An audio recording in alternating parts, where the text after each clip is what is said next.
Good morning, folks. Today is Monday, October 31st, 2022. Happy Halloween, and here's what's coming up this week in TAPPS.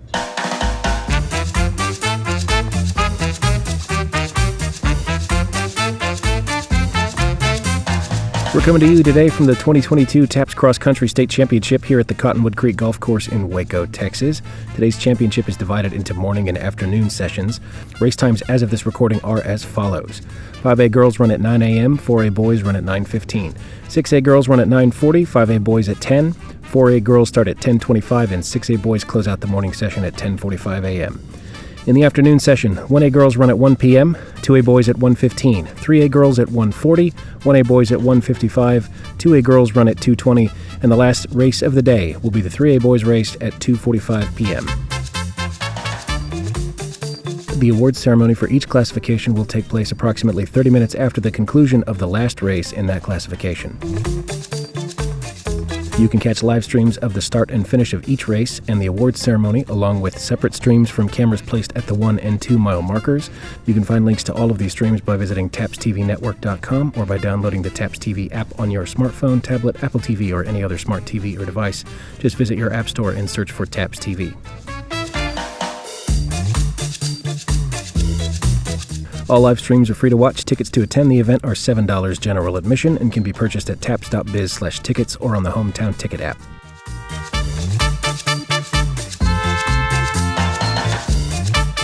Yesterday was the walkthrough here at Cottonwood Creek, and we caught up with two TAPPS coaches and asked them about what it was like to prepare their teams for the state meet.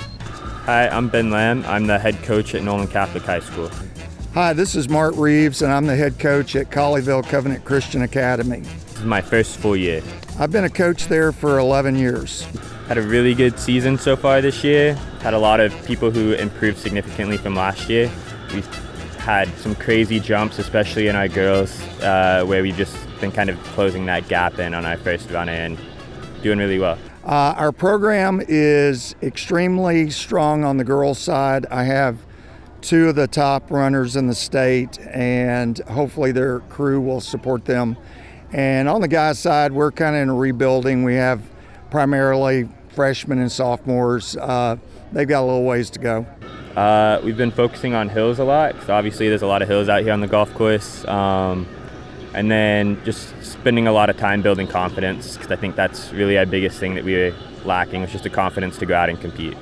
We started running in the summer, and then we've obviously during the school year we get out early, about 6 in the morning, do a lot of interval, a lot of fartleks, hard days, rest days, long runs, and just to make sure when we're doing this is that the kids are always staying focused and have fun. I think it's super important because unlike track, cross country is really based on a team atmosphere. So building a culture where you're bringing up the kids that are younger and representing the school is always helpful because you get the support. I think the benefit is, just like I tell a lot of different athletes, is that this is a sport that actually is a good foundation for other sports, whether or not I have kids that are soccer players, basketball players, kids that want to get a head start for the track season that'll come in February. It's awesome. I really like it. It's an awesome experience, and it looks like they go all out for it, so it's really cool. When we're going over the course, we're looking at the lines as far as where you want to be running, not to necessarily go out really far outside in a curve. We're looking for the places where I know that there's usually moves that are attempted to be made by the different runners, places that you need to push it, and just going through the whole course just to kind of simulate it, and hopefully it'll make sense tomorrow when they run in it. I love the fact that we're out at a golf course. I know that last year the NCAA Division I regional cross-country meet was here, so the kids get excited when they know some of the top runners in the country were also at this place.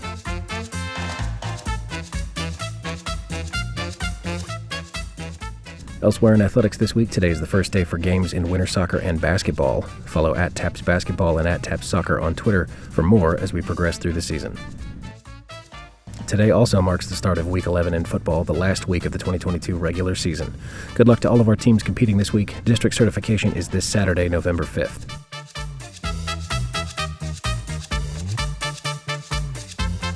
Also in athletics, fall soccer regional matches take place this week. In the north, Yavne Academy of Dallas will face against Christian Heritage Classical School of Longview. Alcuin School of Dallas has advanced to the other north regional match, but as of this taping, we are still waiting on results from the area match between North Dallas Adventist Academy and Dallas International School. Once we have that information, we'll update the brackets on the TAPPS website. In the south region, Lutheran High School of San Antonio will face Presbyterian Pan American of Kingsville, and Chicopin School will face First Baptist of Brownsville. Regional matches will take place on November 4th. The winners will advance to the state semifinals, which will take place on Monday, November 7th at the Round Rock Multipurpose Complex in Round Rock, with a championship the following day. The Final Four and championship matches will be broadcast on TAPPS TV. Also in athletics, we are 1 week closer to the 2022 Volleyball Final Four. Area games take place tomorrow and regional games take place this Saturday, November 5th. Join us in Waco for the Final Four and championships. 1A and 2A classifications are November 9th and 10th. 3A, 4A, and 5A are November 10th and 11th, and the 6A games will take place on November 11th and 12th. Follow at TAPPS Volleyball on Twitter or check the TAPPS website, that's taps.biz, for more information. A reminder to athletic directors, tomorrow, Tuesday, November 4th, is our next enrollment snapshot and the winter transfer deadline.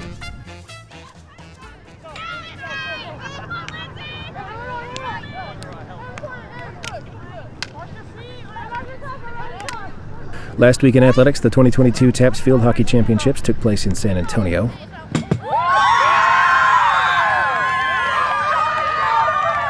We caught up with head coach of St. Mary's Hall and host of this year's tournament, Valerie Lohr, after her team's match against St. Agnes on Thursday. Hi, my name is Valerie Lohr. I am the head coach at St. Mary's Hall for field hockey. I'm also the director of student well-being and performance mindset. So our season, because it's TAPPS and we have 4 teams in TAPPS for field hockey, we play a lot of the SPC schools.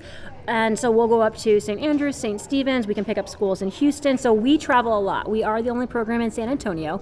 So we travel up to Houston, we travel up to Dallas, Fort Worth, just to pick up extra games. And we'll do like the Episcopal Cup and different pieces like this to get extra games in. So we do travel a lot, but we like traveling. And I came from the collegiate world, so it's got the same feeling, it's got the same momentum, that intentionality that, hey, we're here to play, we're having a good time.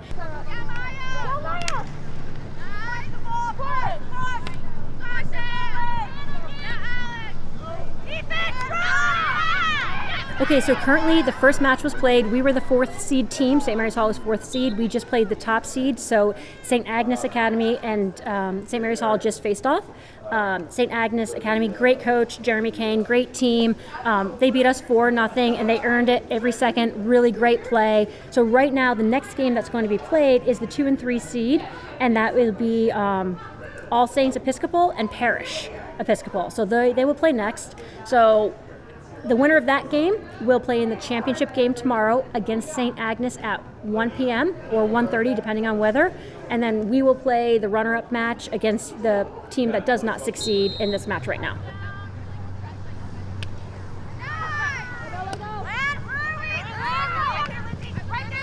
Field hockey, the way I explain it to people that haven't ever played, this is a contact sport. You watch the match, you know that it's contact. People have this idea that it's just this light passing back and forth, or we don't take it seriously. Like, those are athletes out there. And you can go so far if you want to put in the hours and put in the time and take the coaching. And it's kind of like soccer with a weapon, to be honest, because you have a stick in your hand and we run the same plays where and it's soccer without offsides. So if you know soccer and you know how to work those lines, you can cut in the backside without offsides. So it's and what's really nice too is boys and girls can play from the time that they're 2 or 3 years old until you're 80. This is a game for life. And there is competition for 50, 60, 70-year-olds. And they do it all over the country, just not yet here. So we're looking to bring it here because this is a sport that you should be able to throw sticks in your car, and while you're getting out your baseball mitts or your soccer ball at family picnics, grab out your sticks too and play. It's so much fun. I just thank you guys for coming down here and supporting us, and just keep pushing field hockey because it's an intelligent sport, it's a tough sport, and it is competitive, and I can't wait to see what happens in Texas.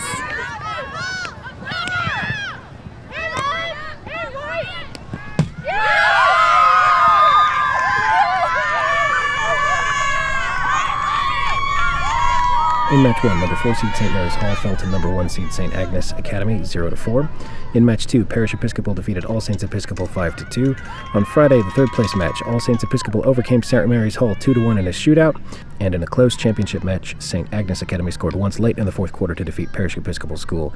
You can watch recordings of all 4 games by visiting TAPPSTVNetwork.com. Photos of each match will be available next week, and you can find those by visiting tapps.biz/photos.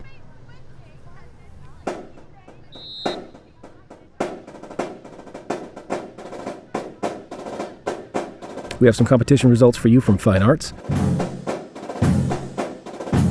Last week we held the 2022 Fall Band Championships in Waco, though we had to make a venue change due to bad weather. Thanks once again to the staff at the Waco Convention Center for going above and beyond to accommodate us all under one roof.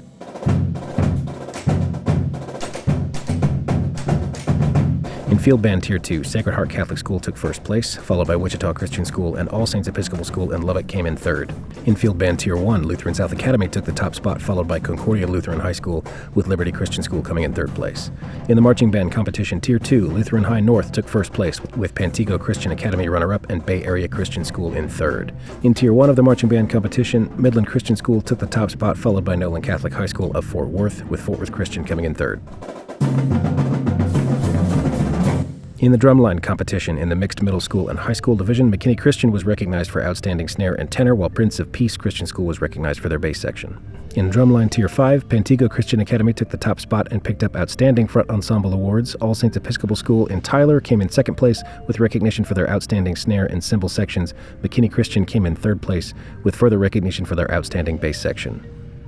Regent School of Austin took the top spot in Tier 4 of the drumline competition, with recognition for their outstanding snare and bass sections. Grapevine Faith Christian School came in second place and was recognized by the judges for their outstanding tenor and front ensemble sections. Fort Worth Christian took third place and earned an outstanding cymbal section award. In drumline Tier 3, St. Thomas Episcopal School came in first place with awards for outstanding snare and tenor sections. Trinity Christian Academy of Willow Park took second place with awards for outstanding bass and cymbal sections, and Veritas Academy came in third place with awards for their outstanding front ensemble. Nolan Catholic High School took the top spot in Tier 2 of drumline with recognition from the judges for their outstanding bass, tenor, snare, and front ensemble sections. Congratulations, Vikings. The Tier 2 runner-up was Concordia Lutheran High School, with St. Pius X Catholic School coming in third. And finally, in Tier 1, Grace Community School earned recognition for their outstanding bass, tenor, snare, cymbal, and front ensemble sections, along with first place. Cypress Christian School was the runner-up.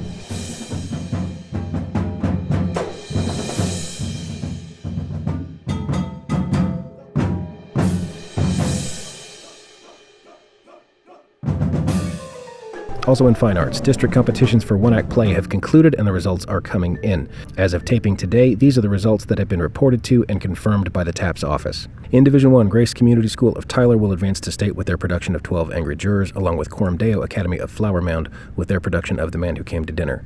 In Division 2, Trinity Christian School of Lubbock advances with their production of The Shape of the Grave, Live Oak Classical School of Waco with their production of These Shining Lives, Prince of Peace Christian School of Carrollton with their production of Chemical Imbalance, a Jekyll and Hyde play. Dallas Christian School of Mesquite advances with their production of The Old Man and the Old Moon. Cypress Christian School advances with their production of They Promised Her the Moon. And Alpha Omega Academy of Huntsville rounds out our Division 2 competitors with their production of Snow Angel. And in Division 3, All Saints Episcopal School of Lubbock will advance to state with their production of Peter and the Starcatcher. Kingdom Preparatory Academy of Lubbock advances with Cinderella with the Commedia Players. St. Paul Catholic School of Shiner with The Comedy of Errors. And Macedonian Christian Academy of Alamo, Texas with their production of Bus Stop. 8 schools from 12 district competitions will compete in the state championship. Remember, not all results have been reported at this time.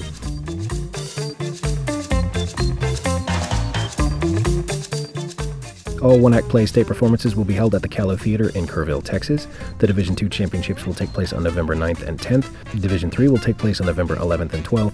And Division 1 will take place on November 14th and 15th. Full results of the district competition will be posted on the TAPPS website as soon as they are in. Ticket information will be on the TAPPS website under Fine Arts. Visit tapps.biz for more information. We will be live streaming performances where the school has secured permission to do so. You can watch those performances on TAPPSTVNetwork.com or use the TAPPS TV app. We will also have a photographer on site for all state performances this year. It's the first time we've been able to do that.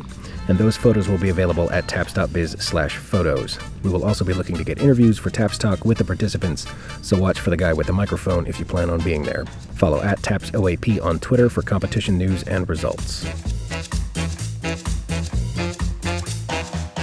Finally, in fine arts, the deadline for the TAPPS 2022 Fall Photo Contest is this week, Thursday, November 3rd. Check the fine arts page on the TAPPS website for submission instructions. Do not wait until the last minute. Contact us at the TAPPS office if you need help. Send an email to info@tapps.biz. The contest is open to faculty and students. That's it for This Week in TAPPS. We'll be back next week with more from our community across the state of Texas. Got something special that you want us to mention? Tag us on Twitter @TAPPSTalk, and we'll try to get it on the air. Or send audio, video, or text to talk@tapps.biz. Special thanks to Mark Reeves, Ben Lamb, and Valerie Lohr for taking the time to talk with me. This Week in TAPPS is a production of the Texas Association of Private and Parochial Schools. It is produced and hosted by me, John Skees, the Director of Media for TAPPS. Brian Bunselmeyer is our Executive Director. Robert Huckabee is our Associate Director and Director of Compliance. Steve Prudhomme is our Associate Director. Steve Huhulan is our Athletic Director. Rhonda Smith is our Director of Fine Arts. Liz Cornett is our General Manager of Corporate Partnerships. Kelly Bay, Delaney Bunselmeyer, Will Dixon, and Vicki Morgan help keep everything running smoothly in the TAPPS office, from transfer paperwork to event logistics to live broadcasts. Music in this episode licensed through Uppbeat Music, with additional music from the championship-winning performance of the Nolan Catholic High School Drumline.